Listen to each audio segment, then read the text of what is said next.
All right. I have been super excited about these particular fragrances from Khye Fragrance. Yesterday we went over, in my last video, we went over brown skin, and man, love the way that smelled. I was saying that that was going to be my favorite. More than likely, I think it will. Today I was testing out, today we're going to be going over this particular fragrance, Hot Like Fire. Like the color on that juice as well. Really nice design on that. Got like this, almost like a rosé sort of a color going on with the juice. Eau de Parfum concentration. You're gonna pull this up. Got yourself a gold atomizer. Spray on that. Really nice and fine mist. Great atomizer on this.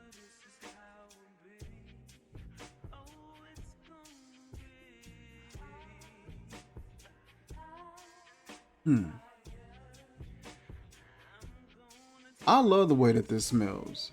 It gives me like a sort of a gourmand vibe, but not super forward with it. It's not like completely a gourmand, but it has that vibe going on. I jotted down some notes of things that I was finding about this fragrance as I wore it. So I was gonna start doing that more. I tend to just remember what I want to say and kind of go off of my memory, but I want to start writing stuff down and just getting more getting a bit more personal with spending time with that fragrance and just seeing how it develops on skin. So in my notes, I wrote down that it's gingerbread-like, has a fresh opening, it's nutty, waxy, a resinous, caramelized vibe, maybe toffee is present, possibly a vanilla bean or French vanilla, amber, as well as milky. I love how this comes off. It has like this really warm, sort of fuzzy, almost like gingerbread sort of a vibe, but not too pungent or anything like that. It smells like some sort of a shortbread or some sort of a cookie that doesn't have like a lot of sweetness in it. It smelled like that was possibly like a molasses or something like that going on. There's a nice sticky sweetness that's there, but it's not overly so. Nothing's overly done. Everything's really sort of mild in the way it's done, but there's like this really projecting, like this warmth that really projects, almost like it's heated or it's hot.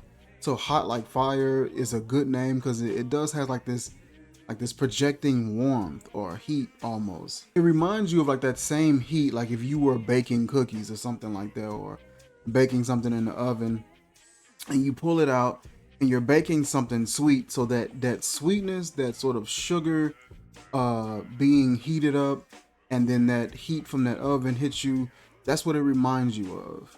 Almost has like almost reminds you of the way like a sulfur would act, but without the funk, without that like obnoxious funk that some sulfuric fragrance notes may have.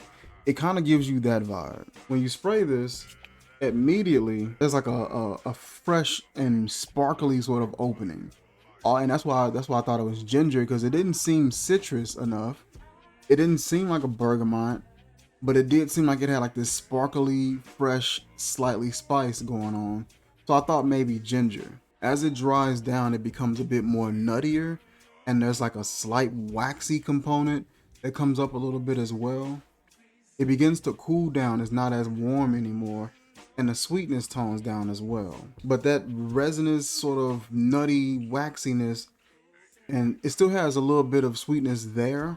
And so I thought maybe, oh, I wonder could this be like a toffee or something like that. It had almost like that hardened, like a resinous caramel sort of a vibe. So I thought toffee. There is a fruity pebble kind of a thing going on. It gives you like this fruity bouquet, but not in a juicy kind of way, but in like a dried powder, like powdery kind of a way, a dry powdered way. It's more so powdery, but it's not powdery like an iris or something like that. It's more so just like a light dry and fuzzy sweetness, fuzzy fruitiness that I was catching, and it reminds you of the way fruity pebbles would smell. And I was getting a little bit of that, and I noticed that I usually get that sometimes depending on what type of vanilla bean that I'm catching. Sometimes I'll get that, in regards to a vanilla bean. So I'll put that guess on there as well. It gave me a vibe like a French vanilla. Sometimes French vanilla can have like almost like this buttered vanilla vibe at times. A bit more creamier, a bit muskier at times. That was something that smelled also like a milk. It smelled really milky, smooth, creamy, um, and it felt like it was sort of anchoring a few of the notes in this fragrance. And I also guessed that it could possibly be amber from that warmth that I was getting in the opening or in the beginning. And so those are my guesses for this fragrance. We got the website pulled up, so let's go ahead and check out some of the notes and see how close we were or how off we were. It says Hot Like Fire Eau de Parfum is a meticulously crafted olfactory masterpiece, paying homage to the legendary singer Aaliyah. Ignite your inner allure with this opulent fragrance, poised to orchestrate the moments of unparalleled allure and passion. Infused with the essence of Aaliyah's pulsating rhythms and fiery spirit, Hot Like Fire encapsulates sensuality, anticipation, and the art of seduction. A harmonious blend of the finest notes intricately weaves the composition. Cocoa Absolute, like the smoothest R&B melodies, the richness of Cocoa Absolute envelops you in a velvety embrace, invoking a sense of depth and soulful warmth. Orange Flower Absolute, a vibrant and captivating as a crescendo of a love ballad. The essence of Orange Flower Absolute adds a touch of zest and vitality. Not sure how I pronounce this, guayacol. This note, reminiscent of a smoky guitar riffs, adds a mysterious edge in amplifying the allure of Seduction Symphony. Upcycled coffee oil. Like the first sip of a perfectly brewed espresso, this note injects a invigorating energy, igniting the senses and infusing the composition with a touch of rebellion. You also have patchouli and vetiver. The earthy undertones of patchouli and vetiver create a magnetic base that anchors the fragrance, much like the steady beat that underlies an R&B classic. Musk, sensual and enveloping musk, weaves through the fragrance, leaving a trail of irresistible seduction. And then there's a dark chocolate accord. As indulgent as a late night rendezvous, dark chocolate accord adds an element of decadence, creating an intoxicating aura of intimacy. What I like about fragrances is sometimes you will guess something and then you will hear what's actually in it, and what you're smelling begins to make a bit more sense. Like I said, I had guessed gingerbread, fresh opening, nutty, waxy, resinous caramelized vibe, toffee, vanilla bean, French vanilla, amber, milk, and none of those things were present. Like everything that I was guessing was just me doing my best to figure out what I was catching and where was I at, in my olfactory with this fragrance. Like on skin, I get like I get that warmth, I get the sort of gourmand element to it, I get the sweetness, I get the slight powdery sort of a vibe going on, but I was mistaking everything. I really like this scent. To me, this is a scent that's sort of misunderstood a little bit.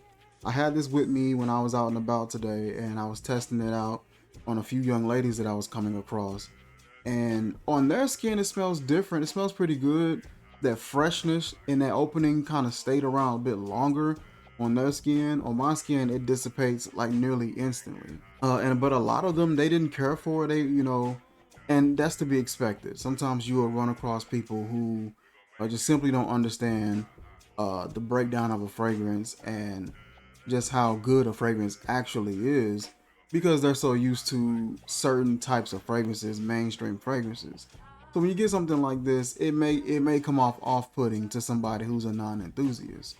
With me, I love this. This and brown skin are really good to me, in my opinion. Love the way that this comes across. Warm has a slight sparkling vibe in that opening, has a slight sparkling vibe that kind of lingers into that mid, transition into that dry down. Has a sweetness that is there that is like really balanced and not over the top. It's not syrupy. It's a very dry sort of sweetness. Then you have like this slight powdery, warm and sort of powdery, warm and dry kind of sweetness that comes in due to the dark cocoa, absolute, as well as the dark chocolate. To me, this is a great fragrance, especially in close encounters. I'm a huge fan of like close encounter fragrances, and to me, this is a great one for that. Sitting on the couch, you're chilling, or you're sitting at the movie theater, you're somewhere and you're a bit close. Maybe you have your arm around her or something like that, and she catch a whiff of this. I think this is excellent for that. You got a scarf with the temperature dropping. Put a few sprays on the scarf. That'll be a wonderful addition to your outfit. To me, this is good for that. Really digging the presentation. Love the color on that juice. Love the overall fragrance itself. Not bad. Is it as good to me as brown skin? No. I love that one. I'm gonna be measuring each one to see can they capture my attention as vividly as that one did. But as always, I will drop the link in the description where you guys can check this out for yourself and pick this up and see if it's to your liking. And that is it for this video, you guys. Like, comment, share, subscribe, and I will catch you guys soon. Peace.